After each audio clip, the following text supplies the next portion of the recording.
সময়ের স্বল্পতা, রহমতের নবীজি বললেন হযরত আদম সফিউল্লাহ আলাইহিস সালাতু ওয়াস সালামের পবিত্র সেকেমে নূরে মুহাম্মাদি দেওয়ার পরে, নূরে মুহাম্মাদি আসার পরে আদম আলাইহিস সালামের ভিতরে নূর আসলো। এই জন্য কোন উম্মতের কলিজায় যদি ইশকে রাসূল না থাকে, হব্বে রাসূল যদি না থাকে, তার জীবনের কোনো কিছুই নাই। 4 পয়সাও তার মূল্য নাই, 4 পয়সাও তার মূল্য নাই, 1 আনাও তার জিন্দেগির মূল্য নাই। নামাজের মূল্য নাই, রোজার মূল্য নাই, নেকির মূল্য নাই, জিকিরের মূল্য নাই, হজের মূল্য নাই যদি ইশকে রাসূল না থাকে। ইশকে রাসূল যদি থাকে, হজ করবেন মঞ্জুর হয়ে যাবে, নামাজ পড়বেন কবুল হয়ে যাবে। ইশকে রাসূল থাকবে না, আপনার কোনো কিছুই রবের দরবারে কবুল হবে না, কিচ্ছু কবুল হবে না, না কিচ্ছু হবে না।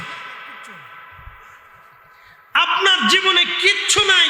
মনে রাখবেন, হযরত আবু বকর সিদ্দিক রাদিয়াল্লাহু তাআলা আনহুর 1 রাকাত নামাজ আর এই উম্মতের সারা জিন্দেগির নামাজ, ওজন দিলে এক হবে না। হযরত ওমরের 1 রাকাত নামাজ আমাদের সারা জীবনের নামাজ, ওজন দিলে ওজন এক হবে না। হযরত উসমানের 1 রাকাত নামাজ আমাদের সারা জীবনের নামাজ, এক পাল্লায় দিলে এক হবে না। সাহাবে আজমাইনের যে কোনো একজন সাহাবীর 1 রাকাত নামাজ আমাদের সারা জীবনের নামাজ, এক পাল্লায় দিলেও এক হবে না। কিন্তু তারপরেও সাহাবীরা ইশকে রাসূলে এমনভাবে তারা দিতেন, নিজের জীবনের সব কিছু দিয়ে আল্লাহর নবীকে তারা ভালোবাসতেন। কথা বলেন ঠিক কিনা? সব কিছু দিতেন,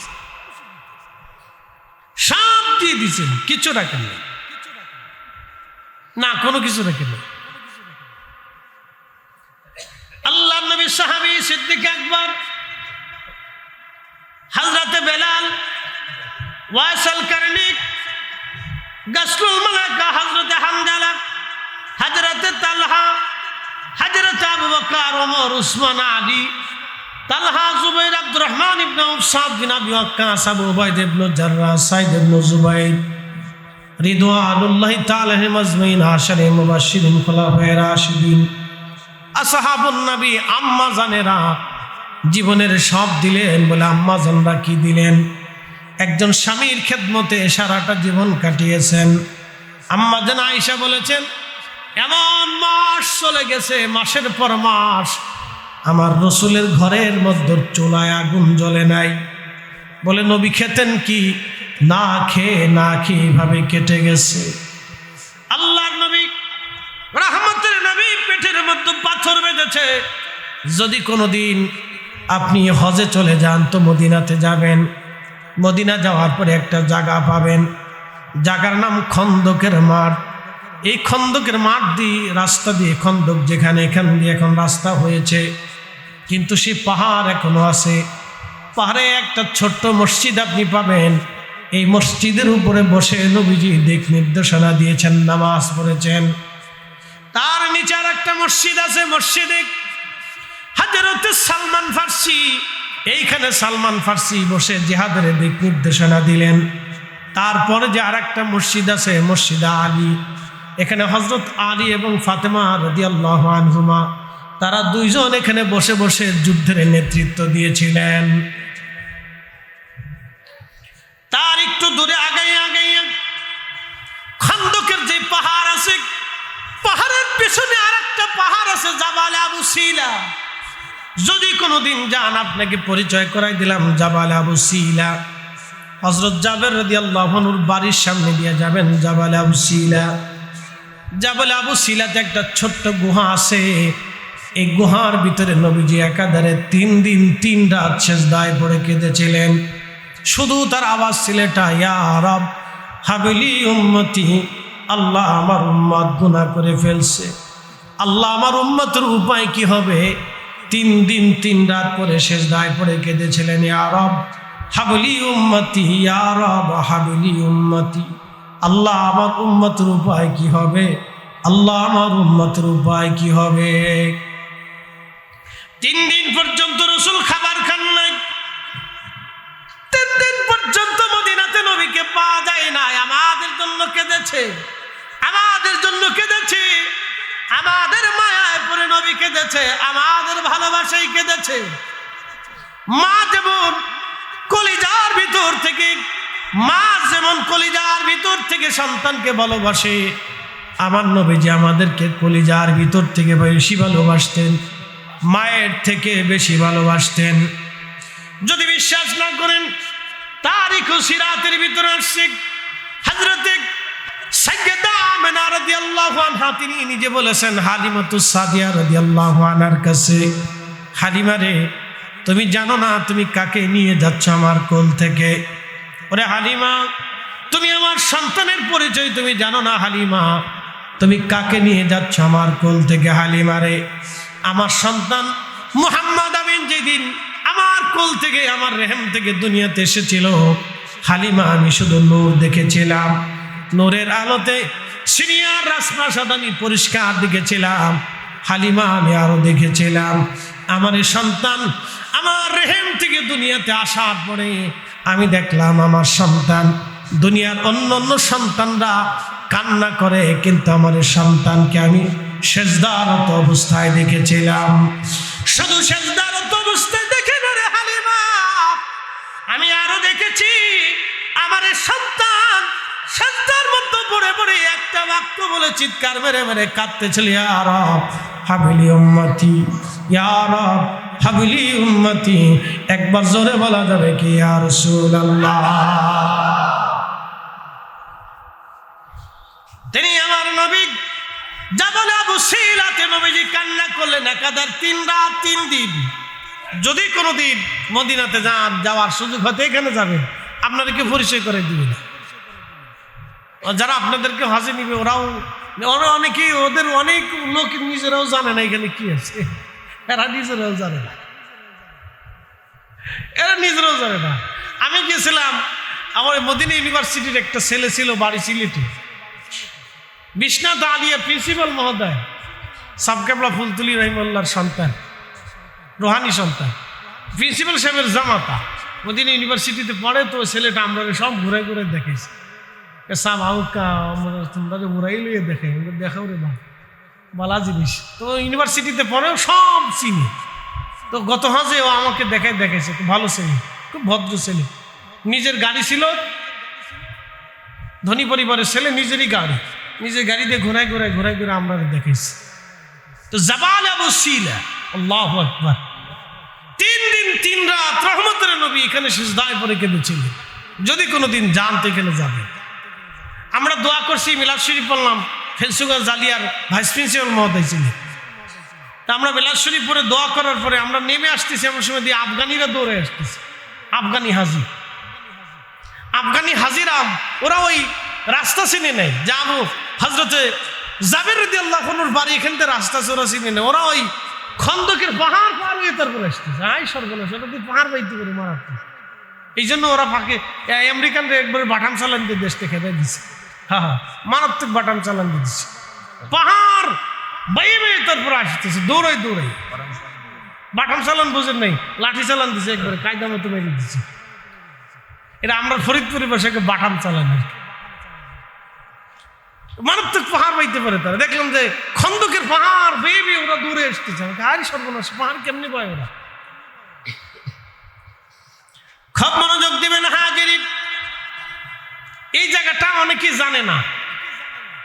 এইখানে আল্লাহর হাবিব 3 দিন কেঁদেছিলেন। আচ্ছা বলেন তো, রসুলের কি ঠেকা পড়ছে? তিনি তো হাবিবুল্লাহ, তিনি কাঁদলেও হাবিবুল্লাহ, না কাঁদলেও হাবিবুল্লাহ। তিনি মাকামে মাহমুদুল্লাহ, আমরা লেগে কাঁদলেও মাকামে মাহমুদুল্লাহ, না কাঁদলেও মাকামে মাহমুদুল্লাহ। তিনি সাহেবে কোরআন, কাঁদলেও সাহেবে কোরআন, না কাঁদলেও সাহেবে কোরআন। তিনি হাউজে কাউসার আলা, আমাদের জন্য কাঁদলে হাউজে কাউসার আলা, না কাঁদলেও হাউজে কাউসার আলা। তো রসুলের দায় ঠেকছে কি আমাদের জন্য কাঁদবে? কিন্তু উম্মতকে নবীজি কলিজার ভিতর থেকে এত বেশি ভালোবাসতেন যে অন্য কোন নবী উম্মতকে এইভাবে ভালোবাসে নাই। আমাদের রসুল যেইভাবে আমাদেরকে ভালোবেসে গেছে, বিনিময়ে আমরা কি দিছি? আমরা দিছি সুদ, আমরা দিছি ঘুষ, আমরা দিছি অন্যায়, আমরা দিছি জালিম, আমরা দিছি লুচ্ছেমি, আমরা দিছি অন্যের জমি দখল করা। আমরা রসুলকে কিছু দিতে পারি নাই। মিলাদুন নবীর মাহফিল একটু বসি, তার ভিতরে হলো আবার একদল আঙ্গুল বসেছি। কি কথা কর না? এখানে আবার আরেক দল আঙ্গুল বসেছে। হ্যাঁ, উনি মানে যে টেন্ডার নিয়ে সেটা বন্ধ করতেই হবে, ওনার বন্ধ করতেই হবে। কি আশ্চর্য, উনি আজ পর্যন্ত একটা পতিতলায় বন্ধ করতে পারেন, উনি এটা বন্ধ করার জন্য আইছে। শতানে চিন্তা করে বাপরে বাপ, আমার কাজ উনি আঞ্জাম দিয়ে দিতেছে, অসুবিধা নাই। এই কিছু ব্যক্তি আছে এই ধরনের, তাদের চিন্তাই নেগেটিভ চিন্তা, নেগেটিভ চিন্তা এই মগজের ভিতর থাকবেই সব সময়। এই রবিউল আউয়াল মাস আসলে, পবিত্র মিলাদুন নবীর মাস আসলে কিছু ভাইদের এই অবস্থা এত খারাপ হয়ে যায় যে মনে হয় যে তার আর দুনিয়াতে সে নাই, তার যে কোনো ভাবেই হোক এটারে বন্ধ করতেই হবে। এখান দিয়ে তেনা দিয়ে ফেসাইয়া, জিলাপি ফেসাইয়া, কাপড় দিয়ে ফেসাইয়া, এখানতে যদ্দূর পারে যত অবান্তর যুক্তি আছে এই যুক্তিগুলি দাঁড়া করে দিয়ে বন্ধ করতে হবে। আমাদের কারো ফতোয়ার দরকার নাই, পৃথিবীর কোন মসজিদের খতিবের ফতোয়ার দরকার নাই, পৃথিবীর কোন মাদ্রাসার প্রিন্সিপালের ফতোয়ার দরকার নাই, দুনিয়ার কোন ব্যক্তির ফতোয়ার আমাদের প্রয়োজন নাই, আমাদের কারো ফতোয়ার দরকার নাই। 450 বছর আগে মক্কার হারামাইন শরীফের ইমাম ফতোয়া দিয়ে গেছে। এই 650 বছর আগে ইমাম জালালউদ্দিন আব্দুর রহমান সুয়ুতি ফতোয়া দিয়ে গেছে, ইমাম জৌজি ফতোয়া দিয়ে গেছে, ইমাম শামসুদ্দিন দামেশকি ফতোয়া দিয়েছে, ইমাম সাকাবি ফতোয়া দিয়েছে। বিশ্ববিখ্যাত ইমামরা মিলাদুন নবীর পক্ষে কিতাব লিখে গেছে। আমাদের আর কারো দলিলের দরকার নাই। কথা বলেন ঠিক না বেঠিক? আমরা কার ফতোয়ার জন্য বসে থাকবো? মিশরের আল আজহার বিশ্ববিদ্যালয় থেকে যদি বিরুদ্ধে ফতোয়া আসে আমরা তাও মানি। কি কথা কর না, আমরা তাও মানি। ও মানার সময় নেই আমাদের, আমরা তাও মানি না। বলে কেন মানেন না? ইমাম জালালউদ্দিন সুয়ুতি রাহিমাহুল্লাহর জুতা টানার মতো যোগ্যতা বর্তমান পৃথিবীতে কোনো আলেমের নাই। এই আস্তে কান কেন, জোরে বলে। 450 বছর আগে হারামাইন শরীফাইনের ইমাম মুল্লা আলী কারি মাক্কি রাহিমাহুল্লাহের জুতা টানার যোগ্যতা, তার দর্শে বসার যোগ্যতা পৃথিবীতে কোনো আলেম বর্তমানে নাই। আমি ওনার ফতোয়া মানতে, আমি কার ফতোয়া মানতে যাবো? কে কি বললো সাথে আমাদের দেখার টাইমই নেই। কি কথা কর না কেন? ইশকে রাসূল অন্তরে নিয়ে আমরা কাজ চালাই। সোজা হিসাব সহজ। এটার সাথে দুনিয়ার কোনো ব্যক্তির সম্পর্ক না। এই মাহফিলের সাথে সরাসরি আল্লাহর হাবিবের নাম জড়িত, মিলাদুন নবী সাল্লাল্লাহু আলাইহি ওয়াসাল্লাম আর রাহমাতে আলামিন নবীর নাম জড়িত। যেহেতু নাম লেগেই গেছে সেহেতু এই মাহফিল আর সাধারণ মাহফিল নাই, এই মাহফিলের সম্মান আজিম হয়ে গেছে। কথা কন না, ঠিক কিনা? মাহফিলের সম্মান একবারে সীমাহীন মর্যাদা হয়ে গেছে। মানে কারণ কি? বলে আল্লাহর হাবিবের সাথে এই নামের সম্পর্ক লেগে গেছে।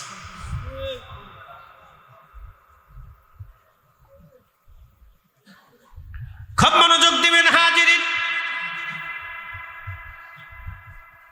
খন্দকের জিহাদের ময়দানে প্রিয় নবীজি 3 দিন পর্যন্ত মাটি কাটতেছিলেন, খাল খনন করতেছিলেন। মক্কা থেকে 10,000 কাফেররা, পত্তলিকরা মদিনায় ধেয়ে আসতেছে আক্রমণ করার জন্যে।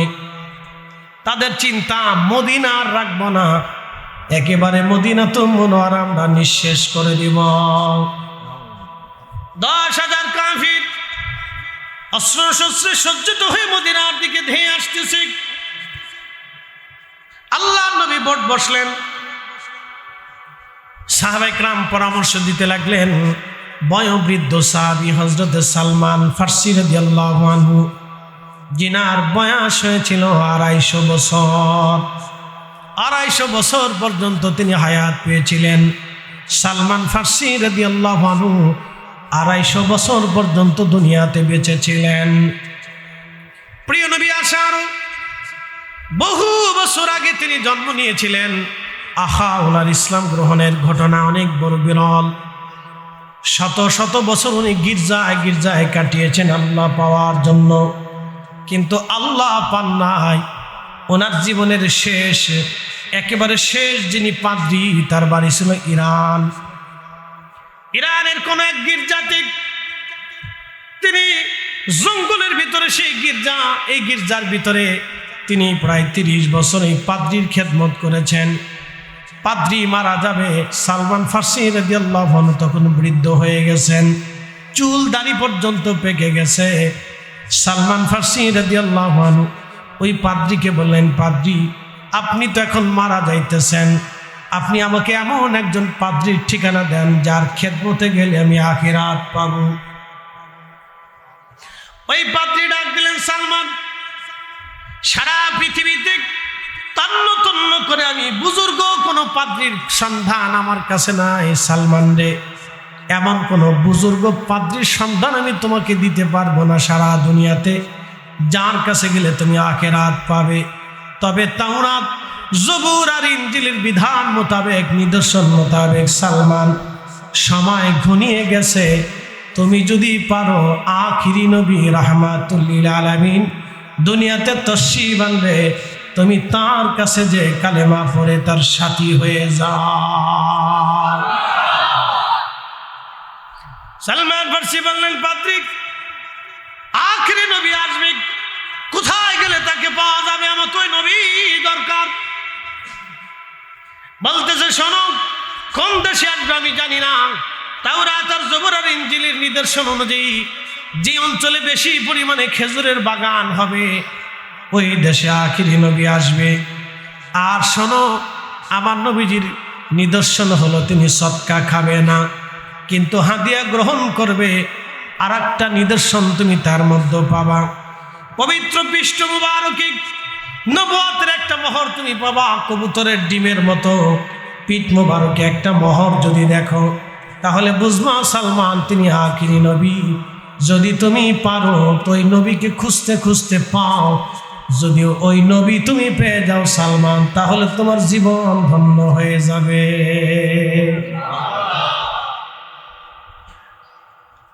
হাজরাতে সালমান ফারসি রওনা দিলেন। পাদ্রী মারা গেল, রওনা দেওয়ার পরে আস্তে আস্তে তিনি সুদূর ইরান থেকে ইরাকের দিকে যখন রওনা করলেন, মরুভূমির ভিতরে আসার পরে ডাকাত দলেরা ওনাকে ধরে ফেলল। ওনাদের যে বণিক দলের সাথে আসতেছিলেন, ডাকাত দলেরা বণিক দলদেরকে ধরে তাদেরকে হত্যা করে মাল সামানা নিয়ে গেল। সালমান ফারসি রাদিয়াল্লাহু আনহু বলেন, আমি বৃদ্ধ মানুষ ছিলাম, আমার চুল দাড়ি একেবারে পাকা ছিল, সাদা ছিল, সেই জন্য তারা আমাকে হত্যা করে নাই।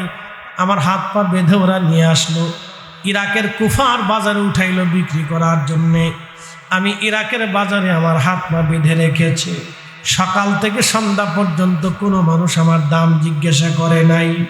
আগের যুগে হাটে বাজারে মানুষ বেচা কেনা হতো, এখনকার হাটে বাজারে গরু ছাগল যেমন বেচা কেনা হয়, আগের হাটে বাজারে মানুষ বেচা কেনা হতো। কল্পনা করতে পারবেন যে পৃথিবী কত বড় অন্ধকারে ছিল। কল্পনা করতে পারবেন যে একটা মা, বাবা নিজে ইচ্ছা করে কন্যা সন্তানকে জীবন্ত কবর দিত। বিচার ছিল না, সালিশ ছিল না, বাধা ছিল না, বিপত্তি ছিল না, কেউ বাধা দিত না। ভাবতে পারবেন যে পৃথিবী কত অন্ধকারে ছিল। সেই সময় রহমতের নবী দুনিয়াতে আসলেন, অন্ধকার পৃথিবীকে তিনি আলোকিত করলেন, তিনি নূরের আলো দিয়ে সারা পৃথিবী উদ্ভাসিত করলেন। তো সেই রসুল আসলে আমি খুশি হব না তো কে খুশি হবে? আমার চাইতে বেশি খুশি কে হবে? এই জন্য আমরা ঈদ পালন করি। কথা বলেন ঠিক না বেটা? আমি খুশি হব না তো খুশি কে হবে? আমার চাইতে আনন্দিত কে হবে? যাকে দিয়ে ইমানের নূর পেয়েছি, জিন্দেগির নূর পেয়েছি, আল্লাহ চিনার নূর পেয়েছি, আমি তাকে পেয়ে আমি খুশি হব না তো খুশি কে হবে? প্রিয় উপস্থিতি হাজিরিন, মনোযোগের সাথে কথাগুলি শুনবেন। সালমান ফারসি রসুল পাওয়ার জন্য তাদের ত্যাগ কত ছিল ভালো করে বুঝবে। নবীর খুশিতে আত্মহারা হয়ে পাদ্রীরে দাফন করিয়ে সে রওনা করছে সুদূর ইরান থেকে ইরাকের দিকে। কোথায় খেজুরের বাগান বেশি আছে খুঁজতে খুঁজতে ইরাকে উনি, কিন্তু ভাগ্য ওনাকে টেনে নিয়ে আসলো গোলাম হিসেবে। কিন্তু উনি জানে না এই গোলামের ভিতরেই উনার জন্য রহমত নিহিত আছে। আল্লাহু আকবার। হাত পা গুলি বেঁধে রাখছে সালমান ফারসি। বিকেল বেলা সন্ধ্যার আগে মদিনা থেকে এক ইহুদি গেছে, মদিনা থেকে এক ইহুদি গেছে, এক মদিনার এক ইহুদি গেছে বাজারে গোলাম কেনার জন্য। যখন ইরাকের বাজারে গোলাম কিনতে গেছে, সারাদিন ঘুরলো, কোনো গোলাম পছন্দ হয় না। দেখে একটা গোলাম দেখা যায় বয়োবৃদ্ধ, চুল দাড়িগুলি একেবারে পাকা, অনেক বয়স্ক। তখন সালমান ফার্সি রাদিয়াল্লাহু আনহুর বয়স 200 বছর, 200 বছর। তখন বিরাট বয়সী মানুষ, একেবারে নজ্জ, চুল দাড়িগুলি একেবারে পাকা, চামড়াগুলি ঘুচিয়ে গেছে। হযরত সালমান ফার্সি রাদিয়াল্লাহু আনহু ইহুদি যায় বলতেছে, হে লোকেরা, তোমরা এই বৃদ্ধকে ধরে আনছো কেন? বলে বেশ বিক্রি করার জন্য। কত দাম? বলে দেখো, সারাদিন তাকে বাজারে রাখছি, কোনো মানুষ দাম জিজ্ঞাসা করে না, এই বৃদ্ধ মানুষ বিধায়। দেখবেন যারা একেবারে বুড়া হয়ে যায়, সমাজে তার কোনো দাম নাই, পরিবারেও দাম নাই, দোকানেও দাম নাই। বলে কারণ কি? শোনেন, সারা জীবন মনে রাখবেন, আপনি যখন বৃদ্ধ হবেন, আবার অসুস্থ হবেন, পরিবারের কাছে আপনার কোনো মূল্য নাই। ছেলেরা বলবে বাবা খিটখিট করে বেশি কথা বলে, বেটার বউ বলবে বাবা আমার শ্বশুর আব্বা বৃদ্ধ হয়ে গেছে, একেবারে খালি বেশি কথা বলে, ঘন কথা বলে। তখন তার কাছেও ভালো লাগে না, স্ত্রীর কাছেও ভালো লাগে না, ছেলে মেয়েদের কাছেও ভালো লাগে না। বৃদ্ধ হয়ে গেলে ভালো লাগে না। জগতের নিয়ম, গরু যখন বুড়া হয়ে যায়, গরুর মালিক তাড়াতাড়ি বিক্রি করে দেয়। এটা একেবারে এই কষাই নিয়ে এটাকে জবাই করে গোশত বানাইয়া বিক্রি করে দেয়। এই জন্য বুড়া হওয়ার আগে সম্বল গুছায় রাখবেন। খালি ওয়ার্কশপে গেলে হবে না, কাজের ওয়ার্কশপে যা, এগুলি করে রেখে। বুড়া হয়ে গেলে সমাজে মূল্য থাকে না। দূর, বুড়া মানুষ বুঝে কি? বুড়া মানুষ বুঝে কি? যুবকরা বুড়া মানুষ বুঝে কি? দোকানদার বুড়া মানুষ চাটা খায়, বুঝে কি? বুড়া আর বুঝে না। পরিবারে গেলে ধর বুড়া মানুষ খালি ঘন ফেসাল করে, বুঝে কি? বুড়া আর বুঝে না। বুড়া খেলেও কেউ বুঝে না, ছোট খেলেও কেউ বুঝে না, বুঝছেন না? পুরুষ মানুষ কোনো সময় বুঝে না। বউয়ের কাছে গেলে বউ কে তুমি বুঝো কি? মার কাছে গেলে তুই বুঝোস না, তুই ছোট মানুষ। বাবার কাছে গেলে তুমি বুঝতে না। ফ্যামিলিতে গেলে পোলা ফানি পড়ো, এলে আব্বা তুমি বুঝো চুঝো না। বুড়াই গেলে সমাজকে তুমি বুড়া মানুষ, তুমি বুঝতে না। পুরুষ মানুষ জীবনে কোনোদিন বুঝে না, বুঝছেন না? কোনো সময় সে বুঝে না। জোয়ান গেলে বউয়ের কাছে বউ কে তুমি বুঝো না, একবারে সাচ্চা কথা বললাম। ছোট গেলে বুঝেন নাই, জোয়ান গেলেও বুঝেন নাই, বুড়া গেলেও বুঝবেন না। আপনার আমার জিন্দিগি চলে গেলে আমরা বুঝলামই না কোনো। তো খুব বড় যোগ দেন।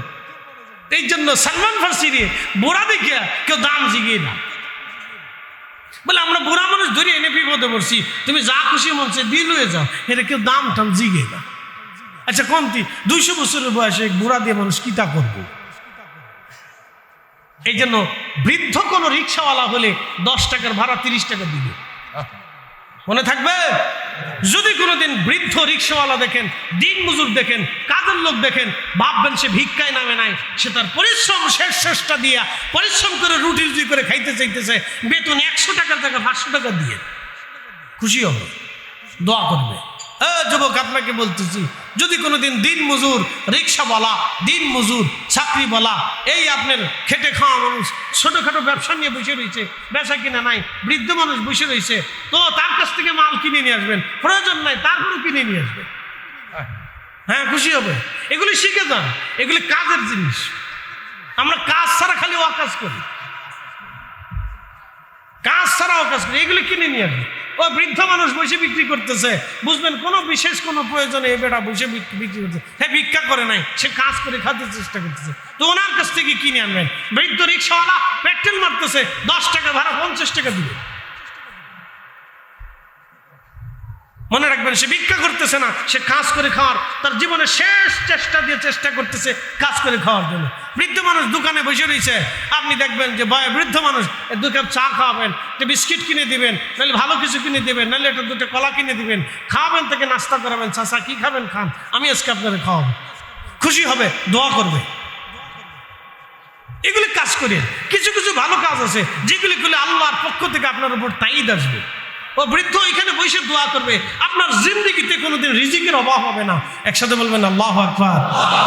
করেন, এগুলো করে ভালো কাজ করে, যেগুলি কাজ দরকার এটা করেন, ও কাজ করে লাভ কি দুনিয়াতে। এমন জীবন করিও গঠন, হাসিবে তুমি কাঁদিবে ভুবন। এমন জীবন করিও গঠন, হাসিবে তুমি কাঁদিবে ভুবন। এমন জীবন করিও না গঠন, কাঁদিবে তুমি হাসিবে ভুবন। ছোট্ট দেখতেছেন, এই কাজটা মানে ছোট না, কাউকে মাহরুম করবেন না। এরকম কিছু কিছু সিচুয়েশনে পথ চলার সময় আপনার নজরে পড়ে যাবে, তখন তাকে মাহরুম করেন না। আল্লাহ বরকত দিবে। রিজিক আমরা দিই না, রিজিক উনি বন্টন করে। আপনি হাজার চেষ্টা করলে অনেক রিজিক পাবেন না, উনি যেটা দিবে সেটা পাবেন। এদেশে হাজার হাজার কোটি টাকার মালিক আছে, হসপিটালে যে পড়ে রয়েছে, খাবার বরাদ্দ নেই, রিজিক বরাদ্দ নেই। ও সকালে এই মদ্দুর, বিকেলে মদ্দুর, রাতে মদ্দুর। পাখি মুরগিতে যেমনি খায় এমনি খাওয়া, বিড়ালে যদ্দুর খায় তদ্দুর খাইতে পারে, বেশি খাইতে পারে না। ডাক্তার নিষেধ করছে খেতে পারবেন না, এটা খাওয়ান না, এটা খাওয়ান না, এটা খাওয়ান না, এটা খাওয়ান না, এটা খাওয়ান না। বেটা তো মরে যাই বালা। কোটি কোটি টাকা থাকলে বরাদ্দে খাবার আসে না। এই জন্য দোয়াতে বলবেন আল্লাহ উত্তম হালাল তৈয়বান, হালাল এবং তৈয়ব ভালো খাবারটা আপনি আমার জন্য বরাদ্দ করেন। টাকা থাকলে মানুষ খাবার হয় না, আবার টাকা ছাড়াও মানুষের জন্য অবারিত রিজিক আসে। একসাথে বলবেন না মারহাবা। বুঝে যে কাজে লাগবে না ইনশাআল্লাহ। এই জন্য উত্তম রিজিকের দোয়া করবেন যে আল্লাহ তুমি আমার উত্তম রিজিক খাও, উত্তমটা দেও, আল্লাহ ভালোটা দাও, হালালটা দাও, পরিশুদ্ধ রিজিক তুমি আমারে দাও। দেখবেন ভালোটা আল্লাহ আপনার আল্লাহর পক্ষ থেকে দিবে। আমরা রিজিক বন্টন করতে পারি না ভাই, উনি বন্টন করে। শত শত কোটি টাকা থাকলে আপনি খেতে পারবেন না, উনি বরাদ্দ না করবে। মনে রেখেন এটা, সারা জিন্দেগি মনে রাখবে। প্রিয় উপস্থিতি হাজিরিন, হাজরাতে সালমান ফারসি রাদিয়াল্লাহু আনহুকে কম দামে মদিনায় কিনে আনা হলো। একেবারে কম দামে নিয়ে আসার পরে এবার ইহুদি তাকে নিয়ে যেয়ে বললেন, সালমান তুমি তো একজন বৃদ্ধ মানুষ, কঠিন কোনো কাজ তুমি করতে পারবে না। সালমান তোমাকে একটা সহজ কাজ দিয়ে দিলাম, আমার অনেক খেজুরের বাগান আছে। সালমান তুমি বাগান পরিচর্যা করবা, বাগান দেখাশোনা করবা, তোমার মালির দায়িত্ব দিয়ে দিলাম। সালমান ফারসি বলেন আমি বেশ অনেকদিন মদিনার খেজুরের বাগানে কাজ করলাম, কিন্তু মনের ভিতরে একটা প্রশান্তি লাগতে লাগলো যে যেখানে বেশি বেশি খেজুরের বাগান সেখানে আখিরি নবী আসবে, আমার পাদ্রী বলে গেছে, আমার হুজুর বলে গেছে। তাহলে মন বলতেছে আল্লাহ বুঝি আমার সেই জায়গায় নিয়ে আসছে। একদিন খেজুরের বাগানে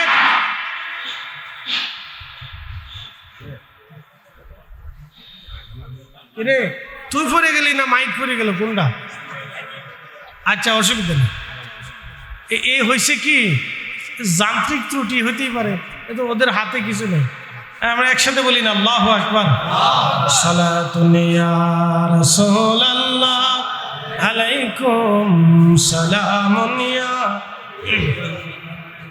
সালাতুন ইয়া রাসূলুল্লাহ আলাইকুম সালামুন ইয়া, খবর লও ইয়া রাসূলুল্লাহ খবর লও মেরে মাওলা মেরে আকা, খবর লো সালাতুন ইয়া রাসূলুল্লাহ।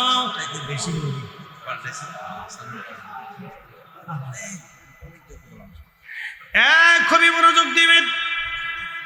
হযরত সালমান ফারসি রাদিয়াল্লাহু তাআলা আনহু তিনি বলতেছেন আমি একদিন খেজুর গাছের মাথায় উঠলাম গাছ পরিষ্কার করার জন্য। এমন সময় দেখি আমার যিনি মালিক ছিলেন, মালিকের ছেলের বন্ধু দুইজনে গাছের নিচে দাঁড়ায় দাঁড়ায় গল্প করে শুনছো। আমাদের মদিনাতে একজন নবী আসছে, আমার রসুলের নাম ধরে তারা হাসি তামাশা করতেছিল, ঠাট্টা করতেছিল। সালমান ফারসি কাজ বন্ধ করে দিয়ে কান পেতে পেতে কথা শুনতে লাগলেন আর চোখের পানি সেরে সেরে কাঁদতে লাগলেন। আল্লাহ তুমি আমাকে এমন জায়গা নিয়ে আসছো, গোলামীর বন্ধন দিয়ে দুনিয়াতে নিয়ে আসলা, কিন্তু গোলামি দিয়ে নিয়ে আসছো রসুলের দরবার পর্যন্ত। আমার কত বড় ভাগ্য ভালো, আখিরি নবীর সন্তান আমি সালমান ফার্সির নসিবে এসে গেল। দিদারে দিদারে মুস্তাফার জন্য, সাহাবাতে রসুলের জন্য তাদের ত্যাগের কোনো শেষ ছিল না। আর আমরা বিনা ত্যাগে পাইছি, বিনা ত্যাগে জন্মসূত্রে আল্লাহ আমাদেরকে নবীর উম্মত বানিয়ে দিলেন। তো এই নবী আসছে, আমি খুশি হব না তো খুশি হবে কে? কথা কন না কেন? আমার জিন্দিগিতে আমি খুশি হব না তো খুশি হবে কে? আমার জীবনে ঈদ আসবে না তো ঈদ আসবে কার? কি কথা কন না কেন? উনি কাগজে কলমে কেটে দিলেই কি আর রাখলে কি? মুসলমানের সুন্নিদের অন্তর থেকে কেউ কাটতে পারবে না। কথা কন না কেন? সরকারি খাতা থেকে কেটে দিতে পারেন, অসুবিধা নেই। ও ছাতা সরকার আজ আছে কাল নেই। কি মনে হয় আপনাদের? কথা কন না কেন? জোরে বলে। বাংলাদেশের আগে কি ছিল? পাকিস্তান। তার আগে কি ছিল? ব্রিটিশ। তার আগে নবাবী, সালতানাত, মুঘল। এরপরে বাংলাদেশের পরে কি আসবে আমরা তো তাও কইতে পারি। তো বাংলাদেশ সরকার আজ আছে কাল নাই, কিন্তু শাহজালাল আলী আমিনী, খাজা বাবা আজমেরি, কুতুবউদ্দিন কাকি, নিজামউদ্দিন আউলিয়া, চিশতিয়া, কাদেরিয়া, নকশবন্দিয়া, মুজাদ্দিদিয়া, আহলে সুন্নাত ওয়াল জামাত আগেও ছিল, এখনো আছে, আগামীতেও থাকবে। কথা বলেন ঠিক না বেটা?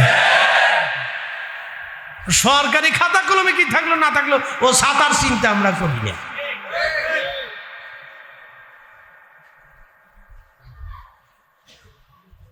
সৌদি আরবের খাতার থেকে বাদ দিছে, তাতে কি হয়েছে? সৌদিতে বাদ গেছে, মালয়েশিয়া চলতেছে, ইন্দোনেশিয়া চলতেছে, মিশরে চলতেছে, ইরানে চলতেছে, ইরাকে চলতেছে, বাংলাদেশে চলে, পাকিস্তানে চলে, ভারতে চলে, সারা দুনিয়াতেই চলে। কি কথা বল না? দুই একটা দেশের খাতার থেকে বাদ দিলে ও সাতার কিছু আসে যায়। এগুলো আমি মাথার ভিতরে দৌড়ি না, দূর বেড়া। বাংলাদেশ সরকারের কোনো আজ আছে কাল নেই। হেঁটে গেছে, হেঁটে গেছে, হেঁটে যাবে, হেঁটে আসবে, হেঁটে যাবে, হেঁটে আসবে, বলে আমরা চিন্তা করলাম না কোনটা যাবে কোনটা আসবে ও চিন্তা নাই। শাহজালাল আলী আমিনী 750 বছর আগেও ছিল, এখনো ওনার জিয়ারত চলতেছে। এর ভিতরে কত আমির গেছে, ওমরা গেছে, প্রেসিডেন্ট গেছে, রাজা গেছে, বাচ্চা গেছে, জমিদার গেছে, আইন গেছে, হেঁটে গেছে, সেটা গেছে, সকালে বিকেলে রাত্রে হেঁটে যায়, হেঁটে যায়। অলিরা আগেও ছিল, এখনো আছে, আগামীতেও থাকবে। আহলে সুন্নাত ওয়াল জামাত আগেও ছিল, এখনো আছে, আগামীতেও থাকবে। যতদিন আল্লাহর আসমান থাকবে, জমিন থাকবে, যতদিন অলি আল্লাহ থাকবে, অলির দরজা খোলা থাকবে, বেলায়েতের দরজা খোলা থাকবে, ততদিন আহলে সুন্নাত ওয়াল জামাত থাকবে। কথা বলেন ঠিক না? হিসাব সহজ। এই জন্য আমি কোনো রাষ্ট্রের হিসাব করি না, আমি হিসাব করি অলিদেরটা।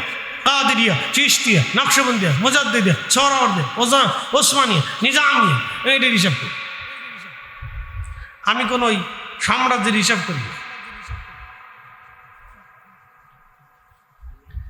চিন্তা মুক্ত থাকে, কোনো টেনশন নেই। আল্লাহর যেটা করে সেটা আল্লাহই করে। বিজয় আমাদের হাতে না, ওনার হাতে। মনে রাখবেন, উনি কিয়ামত পর্যন্ত আসবে। কি কথা কন না কেন? এখন খেদমত করতেছে শাহের শ্রীকোট, আর এক সময় দেখবেন আর একজনকে আল্লাহ দাঁড়া করে দিচ্ছে। কি কথা কন না কেন? হ্যাঁ, দেখবেন ওনার নসলে আরেকজন আল্লাহ দাঁড়া করে দিচ্ছে। একজনই সারা দুনিয়া পাগল করে দিল। শাহজালাল আলী আমিনী বেশি জন ছিলেন না, একজনই ছিলেন। 360 জন নিয়ে আসেন, সারা দুনিয়া লড়াই ফেলছে। খাজা বাবা আজমেরি একাই ছিলেন। হাই হাই হা, সিহারা দেখে মানুষ, ওনার সিহারা দেখে মুসলমান হয় নাই, ওনার কাজ দেখে, জবান দেখে, কামালিয়াত দেখে 90 লক্ষ মানুষ কালেমা পড়িয়া সেই দিন দিন কবুল করিয়া আল্লাহর জিকিরে ফিকিরে ইবাদতে সেই দিন আল্লাহর জমিন, আল্লাহর আকাশে কালেমার পতাকা উড়িয়ে দিয়েছিলেন। কথা বলেন ঠিক না? একা একা একা। আমরা 200 কোটি যা পারি নেই, উনি একা তা করে দেখাই দিচ্ছে। 200 কোটি মুসলমানে যা পারি নেই। কি পারছি আজ পর্যন্ত? পারছি ফিলিস্তিনকে বাঁচাইতে। হ্যাঁ, 200 কোটি মুসলমান, 50টা মুসলিম দেশের 50 জন সেনাপ্রধান পারে নাই ফিলিস্তিনকে বাঁচাইতে। তো কি করছি আমরা? ঘোরার দিন করছি, আঙ্গুল চুষছি। কি কথা কর না কা? হ্যাঁ, আঙ্গুল চুষছি আমরা, কি ছাতা করছি, গুড়ের ডিম করছি, কিচ্ছু করতে পারি না। এই জন্য ওলিরা যা করছে সারা দুনিয়ার মুসলমান তা দিতে পারবে না, মনে রাখবেন এটা।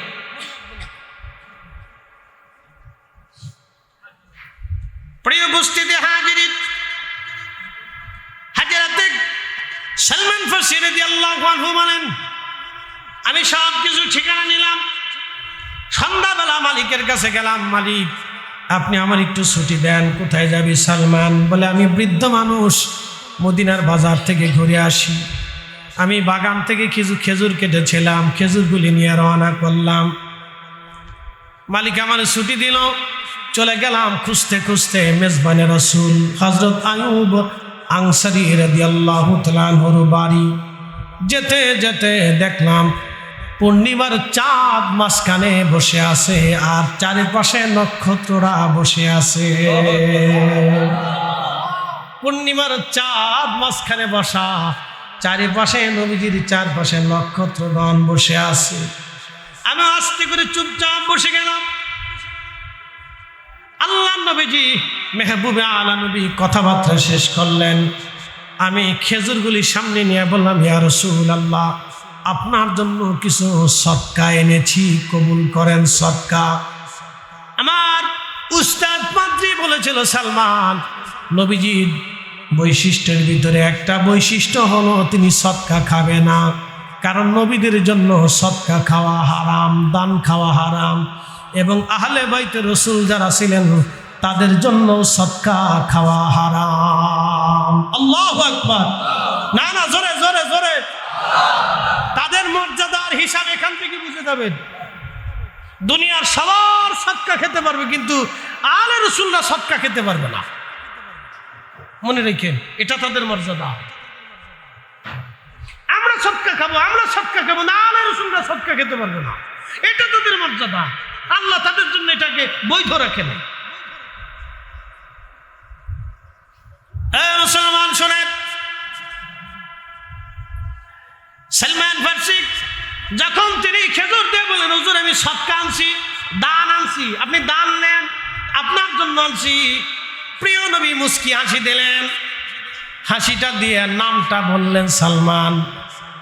আমি রাসূল সদকা খাই না, সদকা আমাদের জন্য হারাম।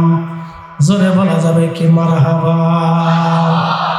সালমান ফারসি মনে মনে খুশি, একটা পেয়ে গেলাম, বাকি দুইটা এখনো আছে। পরের দিন আবার আসলেন, আবার মালিকের বললেন, মালিক আমার একটু বিদায় দেন। কোথায় যাবি সালমান? একটু ঘুরে আসি, আমি বৃদ্ধ মানুষ, ভালো লাগে না। একটু ডানমাম বলিয়া সালমান ফারসি চলে আসছেন। আসার পরে সালমান ফারসি আবার বসে গেলেন। পরের দিন ওই খেজুরগুলি হাতে দিয়ে বলেন, ইয়া রাসূলুল্লাহি, ইয়া হাবিবাল্লাহ, নবীজি আজকে আমি আপনার জন্য হাদিয়া এনেছি, হাদিয়া। আল্লাহ নবী বললেন, সালমান হাদিয়া নবীদের জন্য হালাল, তুমি হাদিয়া এনেছো, এটা আমি গ্রহণ করতে পারি। আল্লাহ নবী খেজুর গ্রহণ করলেন। সালমান ফারসি বিরাট খুশি, তার জীবনে ঈদ এসে গেল, ঈদ। আল্লাহু আকবার! জীবনে কি এসে গেল? ঈদ এসে গেল। যে আমার সারা জীবনের সাধনা আজকে কবুল হচ্ছে, ঈদ এসে গেল। এই ঈদ কি জিনিস, এটা যদি বুঝাইতে হয় তো আপনার লাইলি মজনু হইতে হইবে। সেটা হুজুর বয়ে রয়েছে, পাবলিক বসে রয়েছে, মহিলারা বসে রয়েছে, বেশি বাচ্চারা বসে রয়েছে, বেশি গভীরে যাওয়া যাবে না। তো ঈদ কি জিনিস এটা বুঝতে হলে লাইলি মজনু হইতে হবে। ঈদ তো তার জন্য আসবে, তার অন্তরে যে ইশকে রাসূল দিয়ে যার কলিজা পুরায় দেয়, কথা কন না, ঠিক কিনা? তার জন্য ঈদ কি জিনিস, বিরাট খুশি। আমার জীবনের শ্রেষ্ঠ আনন্দ আজকে হচ্ছে, আমার জীবনের সেই মাসুক আমি পাইতেছি আজকে, যার জন্য বছরের পর বছর কত পথ, কত দেশ দেশান্তর, কত গির্জা পাদ্রীর স্থান পরিবর্তন হয়েছে।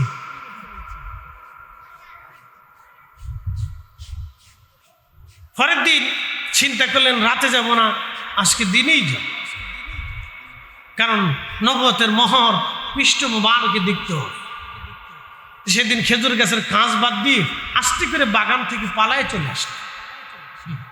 এখন মালিক তো মারাত্মক,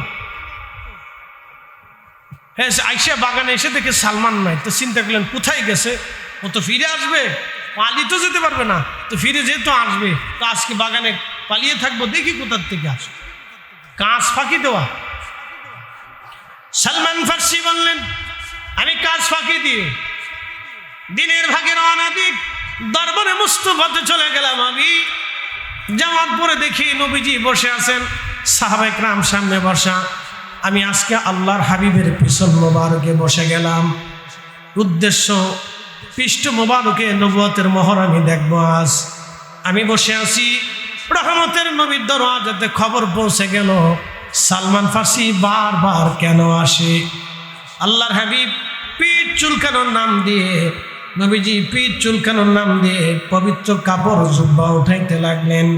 উঠাইয়া উঠাইয়া পৃষ্ঠ মোবারক বের করে নবীজি দেখাইলেন। সালমান ফার্সি নবীজিকে জড়িয়ে ধরে নবুয়তের মোহরে বারবার চুমা লাগাইতে লাগলেন। সবসে আওলা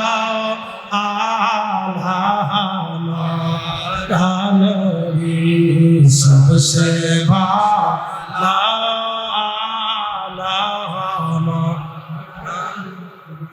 अपने मौला का प्यारा हमारा नबी, अपने मौला का प्यारा हमारा नबी, दोनों आलम का दूल्हा हमारा नबी, सबसे आला आला हमारा नबी, सबसे भाला आला हमारा।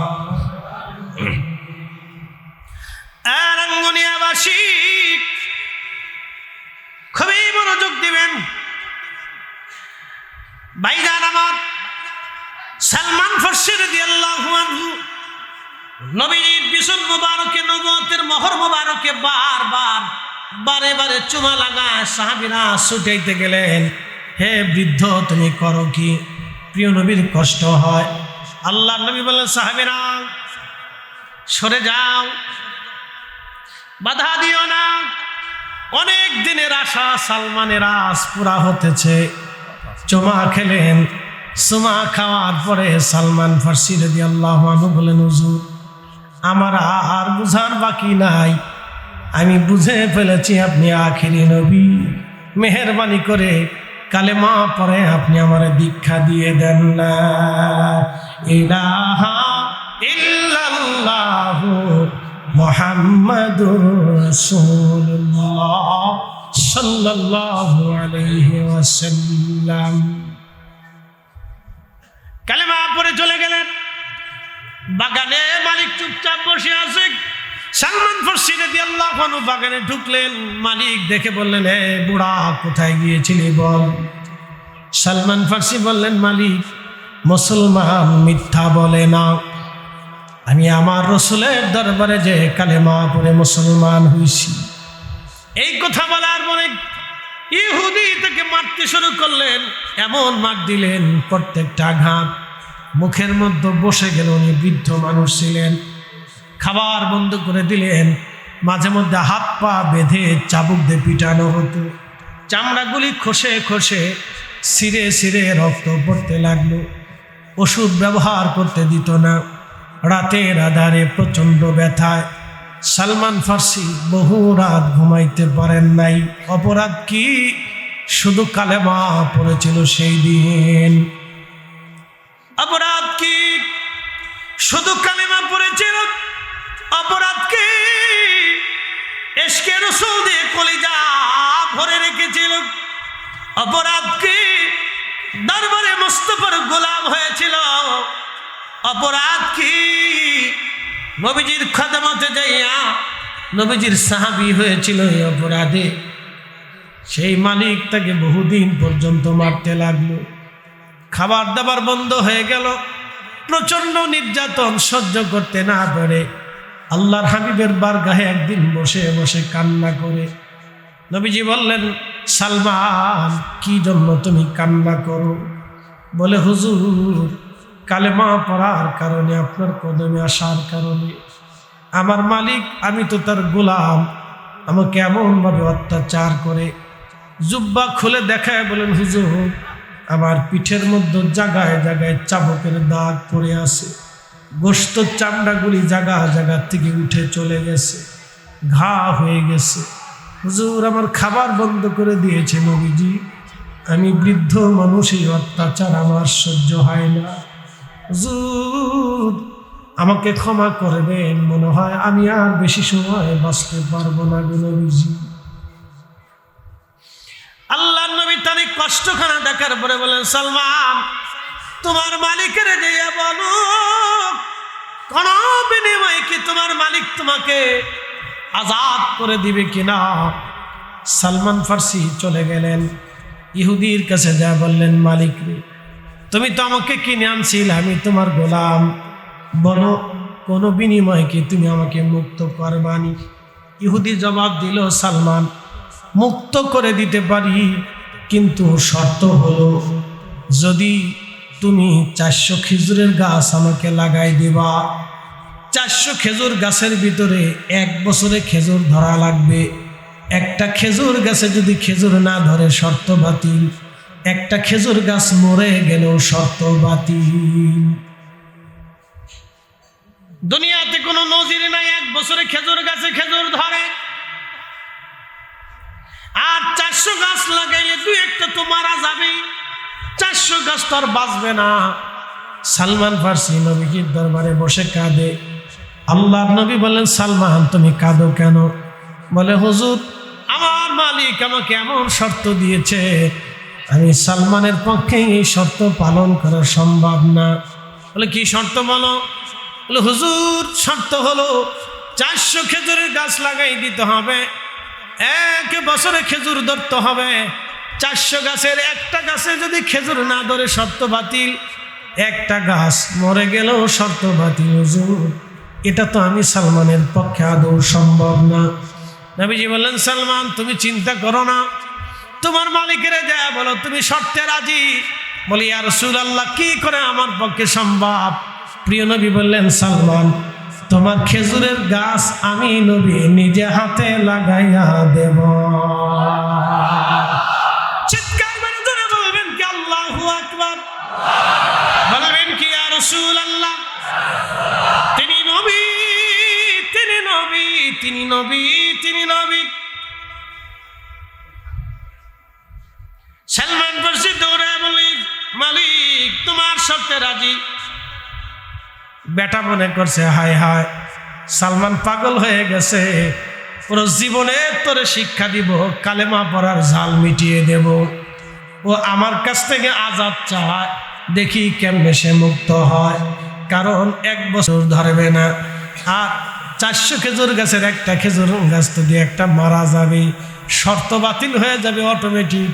ওরে কায়দা মতো সারা জীবন আমি পিটাবো, দেখি কালেমা কতদিন ধরে রাখতে পারে।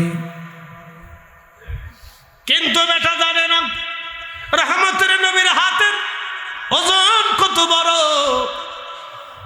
প্রিয় নবী বললেন, সাহাবীরা, তোমরা খেজুর গাছ এনে দাও। 400 খেজুর গাছ সাহাবীরা এনে দিলেন, খেজুর গাছের চারা এনে দিলেন। আল্লাহর নবী বললেন, জায়গা প্রস্তুত করো। সাহাবায়ে কেরাম জায়গা প্রস্তুত করে দিলেন। আল্লাহর নবী নিজে হাতে নবীজি 399টা খেজুরের গাছ লাগাইলেন। হযরত ওমর বলেন, ইয়া রাসূলুল্লাহ, আমি একটা লাগাবো। বলে, লাগাও। আল্লাহু আকবার। হযরত ওমরকে, ইয়া রাসূলুল্লাহ, অনুমতি দিলে আমি একটা লাগাবো। তো লাগাও। 399 গাছ প্রিয় নবী লাগাইলেন, হযরত ওমর একটা লাগাইলেন। কিছুদিন পরে সালমান ফার্সি দৌড়ে এসে বলেন, হুজুর, সর্বনাশ হয়ে যাইতেছে। কেন, কি হয়েছে? হযরত ওমর যেই গাছ লাগাইছিল এই গাছটা শুকনা হয়ে গেছে। একসাথে বলবেন আল্লাহু আকবার। হযরত ওমর যেই গাছ লাগাইছে এই গাছটা শুকনা শুকনা হয়ে গেছে। আল্লাহ নবীজি নিজে গেলেন, ওই গাছ উঠাইলেন, আবার লাগাই দিলেন। শুকনা খেজুর গাছ জিন্দা হয়ে গেল। একসাথে বলবেন না আল্লাহু আকবার? জোরে জোরে জোরে জোরে জোরে জোরে। এখন প্রশ্ন আছে কেন? নবীজি 399টা লাগাইলেন, হযরত ওমর একটা লাগাইলেন। ওমর একটা মরে যাইতেছিল, ওমর একটা যদি বেঁচে থাকতো তাহলে আজকে নজদিরে বলতো নবীও যা ওমরও তা। কি কথা কন না কে? নবীও যা ওমরও তা। ওমরও খেজুর গাছ লাগাইছে, এটাও বেঁচে গেছে। নবীজি লাগাইছে, এটাও বেঁচে গেছে। হযরত ওমরেরটা বাঁচবে না, কারণ এটা আল্লাহর সিদ্ধান্ত। নবীর হাত ওমরের হাত এক হাত না। নবীর হাত নবীর হাত, ওমরের হাত ওমরের হাত। নবীর ঈমান, নবীজির মর্যাদা, নবীর মর্যাদা, ওমরের মর্যাদা সেটা আলাদা। রসুল করিমের নূরের হাত, আল্লাহর দেওয়া হাত, রসুলের বরকতি হাত, রহমতি হাত যেখানে পড়ছে সেখানে বরকত হয়েছে। হযরত ওমরেরটা মরে গেছে, আল্লাহ নবী ওইখানতে আবার ওই গাছ উঠাইয়া মরা গাছ লাগাই দিলেন, জিন্দা হয়ে গেলেন। যদি মদিনাতে কোনোদিন যান তো যা দেখবেন সালমান ফারসি রাদিয়াল্লাহু আনহু খেজুরের বাগানে এখনো আছে, এখনো আছে। একসাথে বলবেন আল্লাহু আকবার। যারা আপনাদেরকে হজের গাইড দেয় বলবেন, ও আল্লাহর বান্দা, আমরা রে সালমান ফারসি রাদিয়াল্লাহু আনহু খেজুরের বাগানে নিয়ে চলো। এখনো সেই বাগান আছে, এখনো সেই বাগান আছে, কিন্তু সেই গাছ নাই। সেই গাছ আর নাই, সেই গাছের বংশধর আছে, কিন্তু সেই গাছ নাই, বাগান এখন আছে, কিয়ামত পর্যন্ত থাকে। এটা কেউ নষ্ট করতে পারবে না। একবার এটা রেজুলেশন করা বাগান। একসাথে বলবেন আল্লাহু আকবার। সৌদি সরকার, রাজ পরিবার, বাদশা, আমির, ওমরা চেঞ্জ হবে, 1450 বছরে বহু চেঞ্জ হয়েছে, কিন্তু বাগান কেউ সরাইতে পারেন, কারণ এটা রেজুলেশন করা বাগান।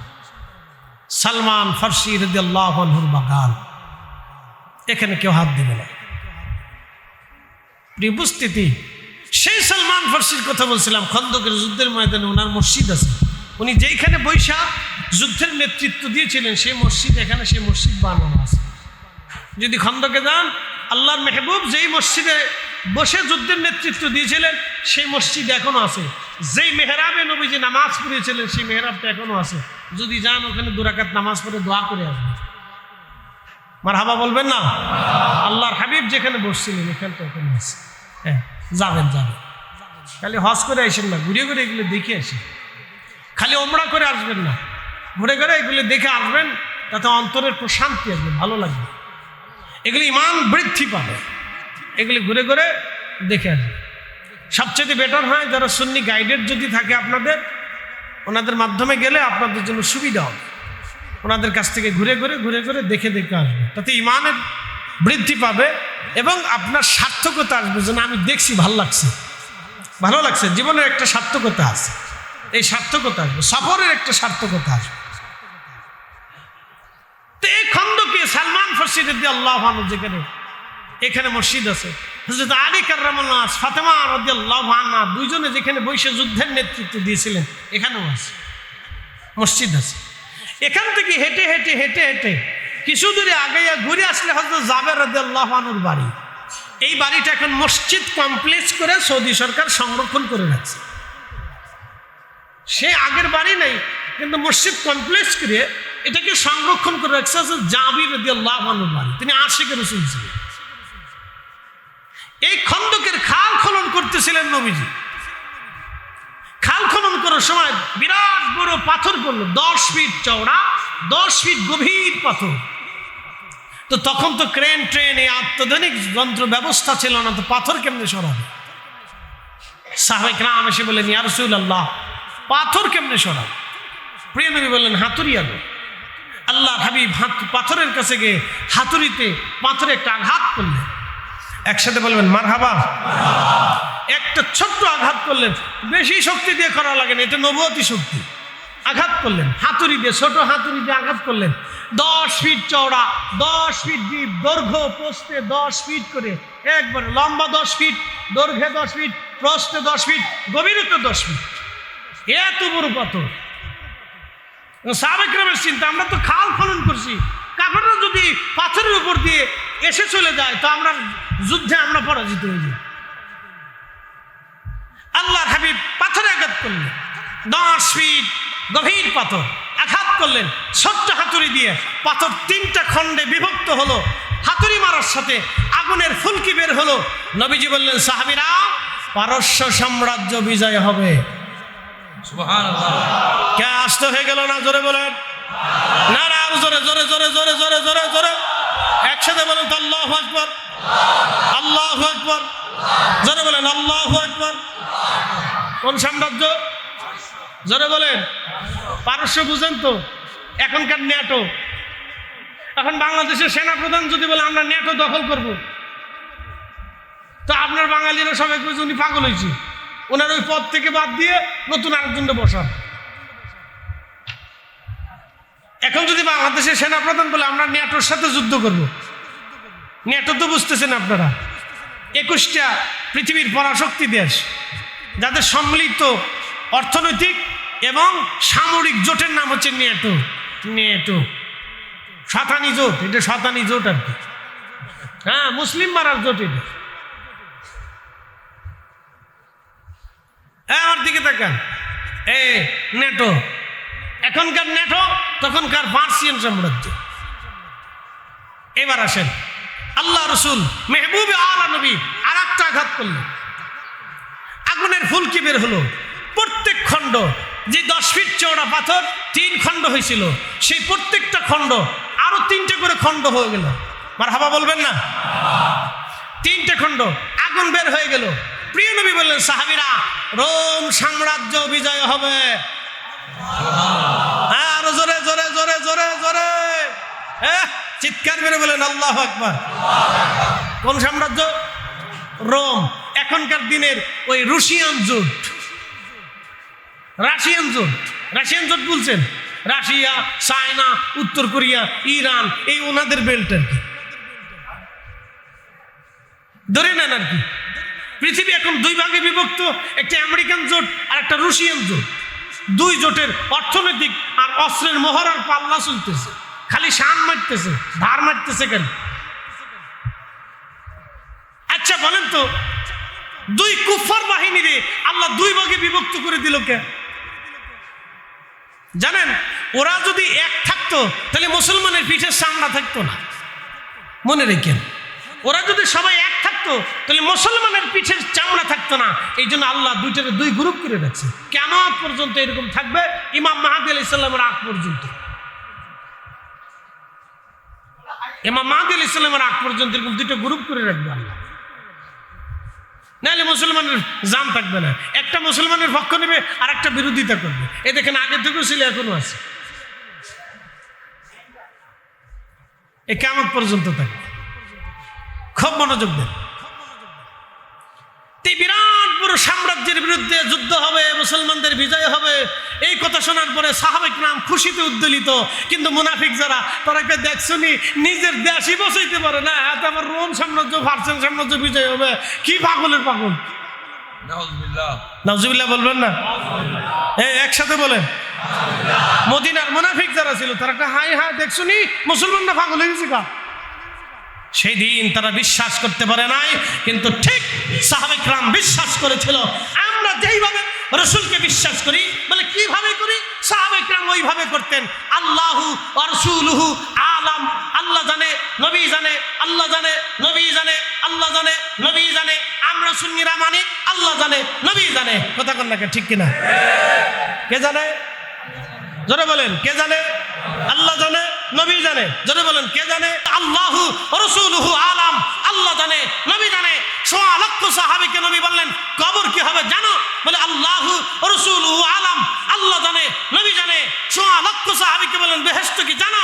বলে আল্লাহু ওয়া রাসূলুহু আলাম, আল্লাহ জানে, নবী জানে। এই 100 লক্ষ সাহাবীকে আল্লাহ নবী জিজ্ঞেস করলেন, ফুলসিরাতের ঘাট, এই মিজানের পাল্লা, ডান হাতে বাম হাতে আমলনামা জানো? বলে আল্লাহু ওয়া রাসূলুহু আলাম, আল্লাহ জানে, নবী জানে। আমরাও বিশ্বাস করি, আল্লাহু ওয়া রাসূলুহু আলাম, আল্লাহ জানে, নবী জানে। কথা বলেন, ঠিক না বেঠিক? আল্লাহু আকবার, ইয়া রাসূলুল্লাহ, ইয়া রাসূলুল্লাহ। আমরা বিরাট বড় বেদাতি। ইস, উনি বড় হক্কানি, বই রয়েছে ঘন্টা মুড়ি দিয়ে। আমরা বিরাট বড় বেদাতি হয়েছি। বুঝাটা জরুরি। আপনাকে বুঝতে হবে যে আমি হকের উপরে আসি না বেহকের উপরে আসি, এটা আপনাকে বুঝতে হবে। প্রিয় উপস্থিতি হাজিরিন, বেশি লম্বা করব না, মুক্তাসর হবে না, এগুলি আমাদের বোঝাটা অত্যন্ত জরুরি, বুঝে যাওয়াটা দরকার। সালমান ফার্সি রাদিয়াল্লাহু আনহু খুশি হয়ে গেলেন, সাহাবীরা খুশি। রোম সাম্রাজ্য, পার্সিয়ান সাম্রাজ্য বিজয় হবে ঠিক। আল্লাহর মেহবুবের ইন্তেকালে 30 বছর পরে হযরত ওমরের জমানাতে রোম সাম্রাজ্য বিজয় হলো। নবীজি যেই দিন খন্দকের ময়দানে ঘোষণা দিয়েছিলেন তার 30 বছর পরে হযরত ওমরের জমানাতে পার্সিয়ান সাম্রাজ্য বিজয় হলো, রোম সাম্রাজ্য বিজয় হলো। একবার জোরে বলা যাবে কি মারহাবা? ঠিক হয়েছিল, নবীজি যা বলেছিলেন তাই হয়েছিল। প্রিয় নবীজি, অথচ তখন খাবার নাই, কি নাই? খাবার নাই। আল্লাহর হাবিব পেট মোবারকে পাথর দিলেন, পাথর দিয়ে কাপড় দিলেন, কাপড় দিয়ে শক্ত করে বাঁধলেন। বাঁধার পরে নবীজি খাল খনন করতেছিলেন। 3000 সাহাবী একসাথে খাল খননে ব্যস্ত। আল্লাহর নবী নিজেও মাটি কাটতেছিলেন, নিজে হাতে মাটি কাটেন, সাহাবীরাও মাটি কাটে। হযরত জাবের রাদিয়াল্লাহু আনহু দেখলেন আল্লাহর হাবিবের পেট মোবারকে কি যেন বাধা দেখা যায়। কাছে এসে বলেন, হুজুর আপনার পেট মোবারকে কি যেন বাধা আছে, কি হয়েছে ইয়া রাসূলুল্লাহ? নবীজি বললেন, জাবের রে, ক্ষুধার যন্ত্রণা নিবারণ করার জন্যে পেটের মধ্যে পাথর দিয়ে কাপড় দিয়ে বেঁধে রাখছি। বলে, হুজুর আপনি বলেন কি, আপনি কি খান নাই? আল্লাহর নবী বলেন, জাবের রে, আজকে 3 দিন হলো কোনো দানা পানি হয় নাই। জাবের চোখের পানি ছেড়ে দিয়ে বলেন, হুজুর বলেন কি, আগে কেন বলেন নাই? আপনার জাবের কি মরে গেছে? ইয়া রাসূলুল্লাহ, আপনি দাঁড়ান, আমি যাইতেছি আমার বাড়িতে চলে গেলেন হযরত জাবের। বিবিকে বললেন, বিবি ঘরের মধ্যে কি আছে? বলে, স্বামী এক সা গম আছে আর একটা ছাগল আছে। বলতেছে, বিবি রে, আজকে 3 দিন রহমতের নবী ক্ষুধার্ত, পেটের মধ্যে পাথর চাপা দিয়ে রাখছে। আমি দেখছি, বিবি রে তুমি গম পিষো, রুটি বানাও, আমি ছাগল জবাই করে দিয়ে যাচ্ছি, রহমতের নবীকে আমাদের বাড়ি দাওয়াত দিব। বিবি বললেন, স্বামী গো একটু দাঁড়ান, দাওয়াত তো দিবেন বটে, আমার কিন্তু এক সার উপরে কোনো গম নাই। আল্লাহর হাবিবের সাথে অনেক সাহাবী কাজ করতেছে, আপনি কিন্তু প্রকাশ্যে দাওয়াত দিয়েন না, আল্লাহর নবীর সামনে গোপনে গোপনে দাওয়াত দিয়েন। সাহাবীরা যেন না জানে, যদি এত সাহাবীকে আপনি দাওয়াত দিয়ে দেন, আমার বাড়ি খাবার নাই, মেহমানদারি করা সম্ভব হবে না গো স্বামী আমার। হযরত জাবের বললেন, ঠিক আছে আমি গোপনে দাওয়াত দিব, তুমি রুটি বানাও, আমি ছাগল জবাই করে দিয়ে যাচ্ছি, গোশত বানাই দিয়ে যাচ্ছি, রান্না বান্না করো, আমি রসুলকে দাওয়াত দিয়ে নিয়ে আসবো। হযরত জাবের সব কমপ্লিট করে দিলেন, বিবি রান্না বান্না শুরু করে দিলেন।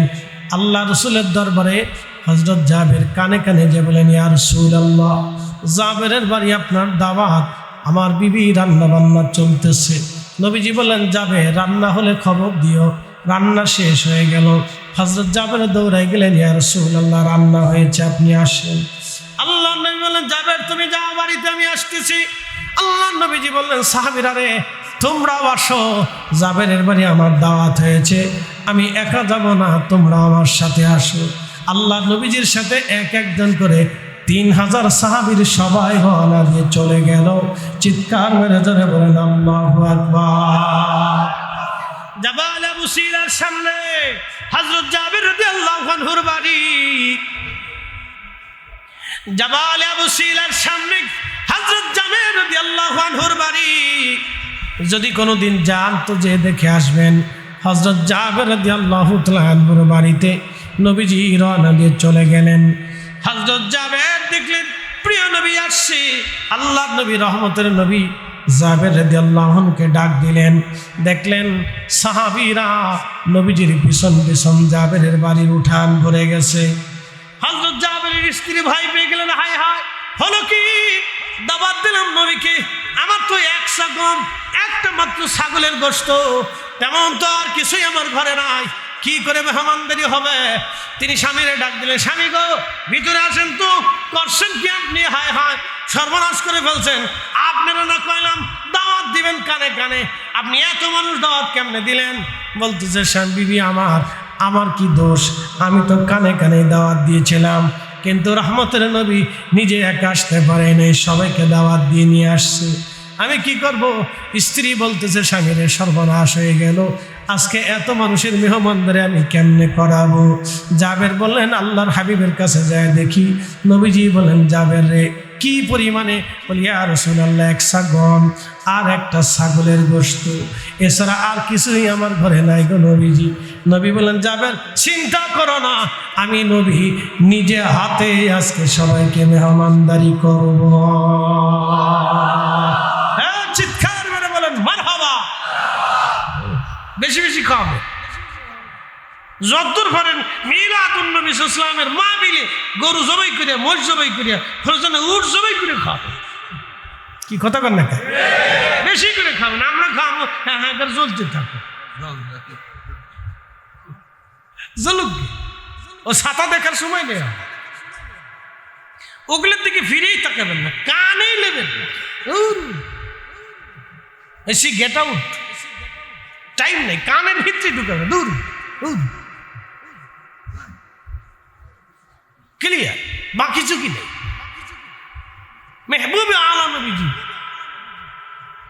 খাবার আনো, রুটির পাত্রটা কাপড় দিয়ে ঢেকে দাও, আর গোশতের পাত্রটা, তরকারির পাত্রটাও কাপড় দিয়ে ঢেকে দাও। তোমার স্ত্রীকে ভিতরে যেতে বলো, সাহাবীদেরকে বলো কাতার করে বসার জন্য।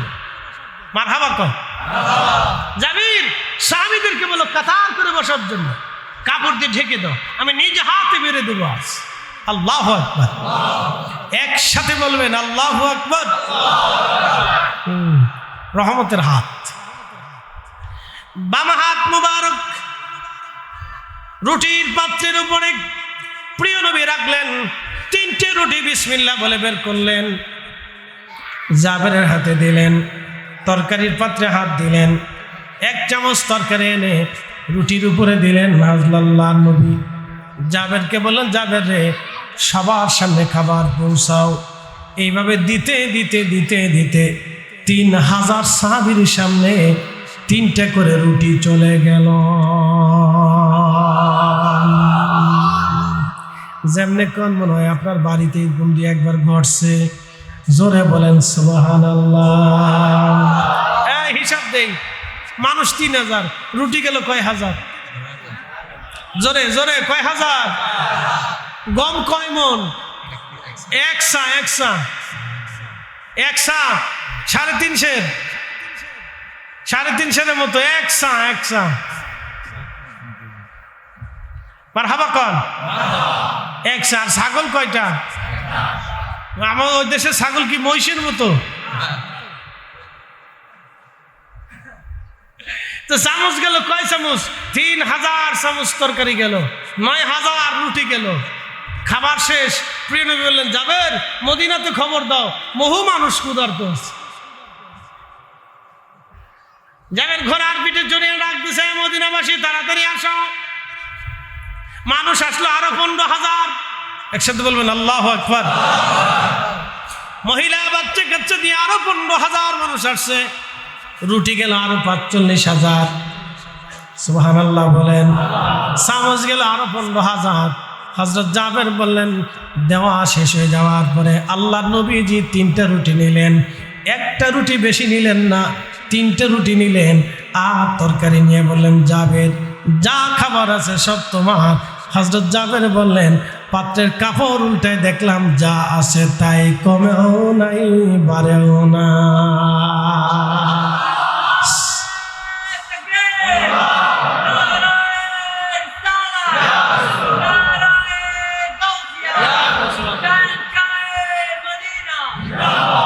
सबसे आला आला नबी, सबसे भाला आला अपने मौला का प्यारा हमारा नबी, अपने मौला का प्यारा हमारा नबी, दोनों आलम का दूल्हा हमारा नबी, सबसे आला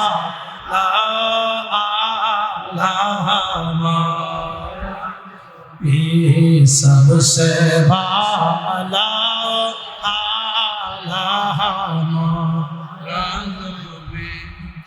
मुसलमान মানুষে খাবে কোনো নিষেধ নাই, যে কোনো উদ্দেশ্য দিয়ে নেক নিয়তে মানুষে খাবেন। ছাগল জবাই করে খাবেন, গরু জবাই করে খাবেন, মহিষ জবাই করে খাবেন, দুম্বা ভেড়া উট জবাই করে খাবেন। দরবারে সুন্নতে মুস্তাফা, সুন্নতে সাহাবা, কি কথা কন না কেন, ঠিক কিনা? উনিশে বেদাতের ফতোয়া দিস বুজুর্গানে আলাইহিস সালাম, উনি ফতোয়া দিলেই মেনে নিলাম। রান্না করে খাবেন, রুটি খাবেন, বিরিয়ানি খাবেন, মিষ্টি খাবেন, জিলাপি খাবেন। আমরা নাম দিছে জিলাপি হুজুর, আমরা সুন্নি নাম বাদ দিয়ে দিছে, আমরা বলি সিন্নি। আচ্ছা হুজুর, আমি মালয়েশিয়া গেছি, এই গাউসিয়া কমিটির ভাইটা মাহফিল করছে, শেষ করার পরে চাইনিজদের প্রথম মসজিদ মালয়েশিয়ান মালাক্কাতে, প্রথম মসজিদ চাইনিজদের, কয়েকশো বছর বয়স হবে। ও চাইনিজদের সেই মিনারা এখনো আছে, যে মিনারার দ্বারা আজান দিত, এটা এখনো আছে। একবারে সেই পুরাতন মসজিদ, চাইনিজরা যে বাড়িঘর করে না, ওই স্টাইলে করা মসজিদ, খুব সুন্দর লাগছে দেখতে। তো নামাজ শেষ করে মসজিদের বাহিরদের সামনে আগায় দেখি ডেকসি, আমরা বাংলাদেশে ডেকসি আছে না, ডেকসি। আমি বললাম ভাই ডেকসি কে? তাবারক রান্না হয়। মারহাবা বলবেন না? কি রান্না হয়? তাবারক, খাবার খাওয়া। চাইনিজ মালাক্কার চাইনিজদের প্রথম মসজিদ মালয়েশিয়াতে। প্রবাসীর আমার ওয়াজ শুনবে, আমি জানি আপনারাও যারা মালয়েশিয়াতে যায় তাদের কাছে জেনে নেবেন। প্রথম মসজিদ মালয়েশিয়ার চাইনিজদের মসজিদে গেলাম, বলে রান্না হয়, মুসল্লিদেরকে তারা খাবার খাওয়ায়, তাবারক খাওয়ায়, নামাজ পড়তে গেলে খাবার খাওয়ায়। আমি আর ওই সামনে লোকেরা বসে আছে, সামনে দেখলাম কলা, অনেক কলা। আমি জিজ্ঞেস করলাম কি ব্যাপার, কলা কেন? তাই এখানে মুসল্লিরা যারা নামাজে আসে তাদেরকে কলা খাওয়ানো হয়। কলা তাদের দেশে কলা খাওয়ানো হয়, আমাদের দেশে জিলাপি খাওয়ানো হয়। এই জন্য আমরা হইলাম জিলাপি হুজুর, আর মালয়েশিয়ান হুজুররা হলো কলা হুজুর। আমরা জিলাপি খাওয়াই, এর লেগে আমরা হয়েছি জিলাপি হুজুর। আর এরা যে কলা খাওয়ায় ওরা কলা হুজুর, আর আরবে খেজুর খাওয়ায় ওরা হলো খেজুর হুজুর।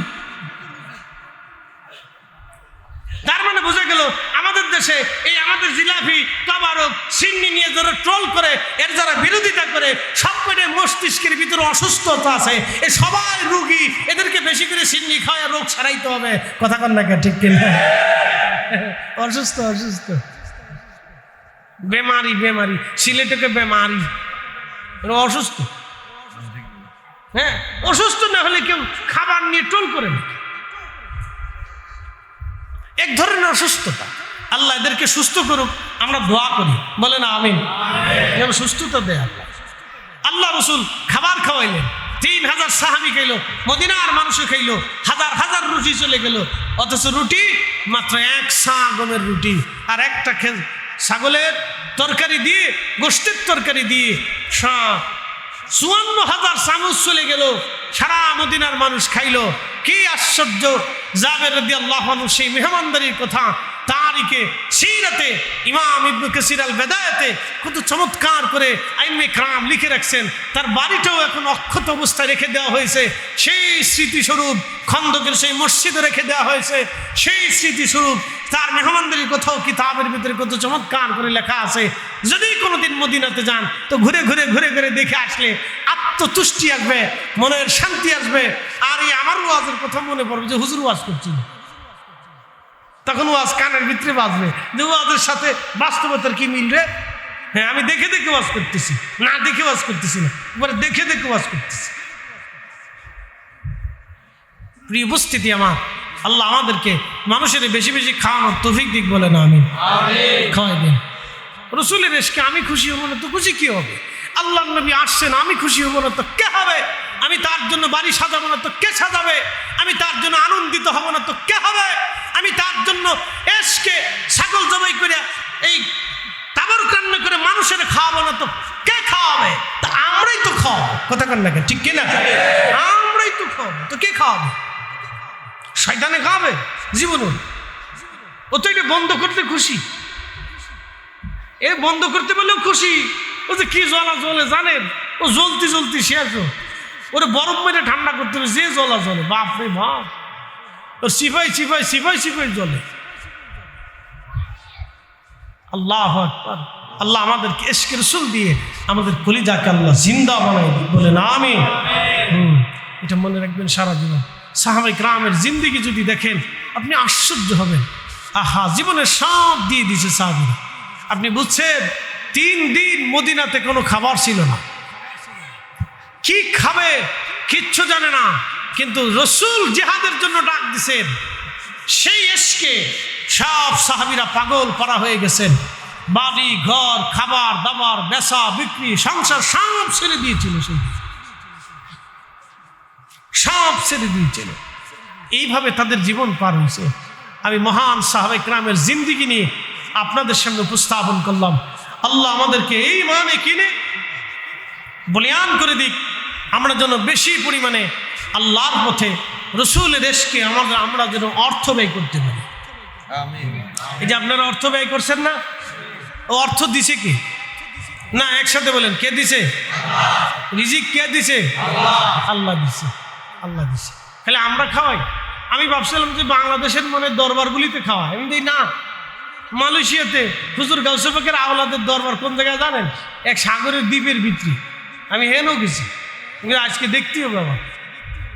সাগরের দ্বীপে পোলাও বুসার মালাক্কা থেকে স্পিড বোটে যাইতে সাগরের দ্বীপের ভিতরে মালাক্কা যে সাগর প্রণালী আছে, এই প্রণালীর মাঝখানের দ্বীপ।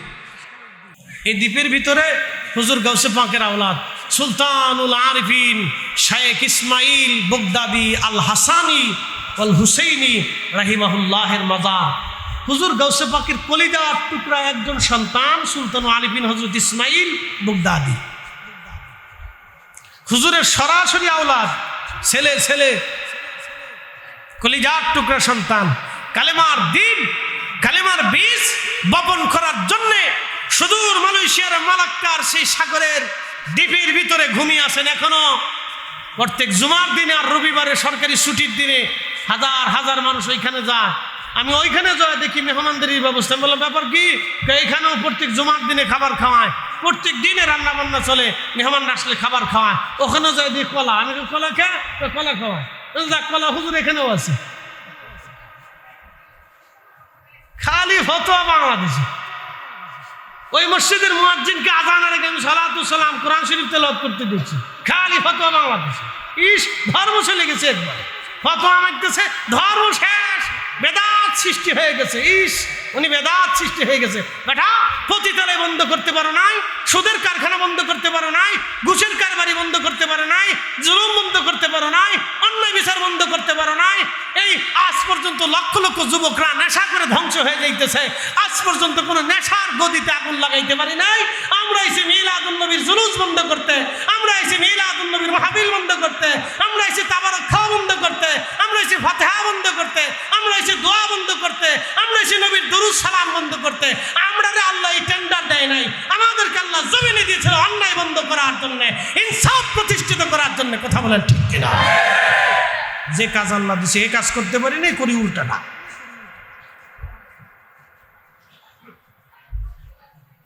ওইখানে নামাজের পরে আমরা মিলাদ শরীফ পড়লাম, ইমাম সাহেবকে নিয়ে। ইমাম সাহেব নিজেই মিলাদ শরীফ পড়াইলেন, মারহাবা বলবেন না?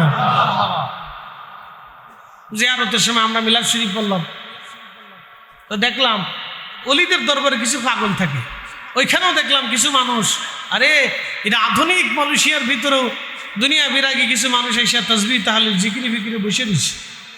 আমি বললাম সর্বনাশ, এখানেও আছেন? হ্যাঁ এখানেও আছেন। আল্লাহু আকবার।